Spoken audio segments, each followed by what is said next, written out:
Hi friends, welcome to our channel. ఇప్పుడు మనం చూస్తున్న చెట్టుని మరలమందు చెట్టు లేదా మరుగుమందు చెట్టు అని అంటారు. వీటి గురించి రైతులకి చాలా బాగా తెలుసు. ఎలా తెలుసు అంటే మరుగుమందు అందరికీ తెలుసు.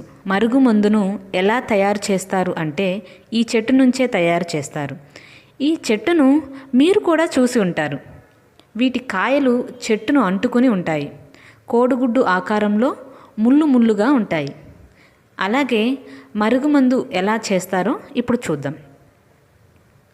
ఈ చెట్టు యొక్క ముదిరిన ఆకులని బాగా దంచి పసరు వచ్చేలా చేసుకోవాలి. అలా వచ్చిన పసరుని మీరు ఎవరికైతే మరుగుమందు పెట్టాలి అనుకుంటారో వాళ్ళకి పెట్టవచ్చు. అలా పెట్టే ముందు మీ లాలాజలం కానీ, రక్తం కానీ, చెమట కానీ, మూత్రం కానీ కలుపుతారు. అలా కలిపిన ఆ పసరుని ఒక 3 నుంచి 4 గంటలు అలానే ఉంచుతారు.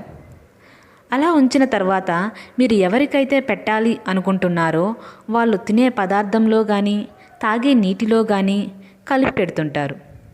ఇలా తిన్న తర్వాత 3 నుంచి 4 రోజుల్లో వాళ్ళ బిహేవియర్ మరియు మీ వెనకాల తిరగడం మొదలు పెడతారు. మరుగుమందుని ఉపయోగించి మంచి పనులకు మాత్రమే ఉపయోగించండి.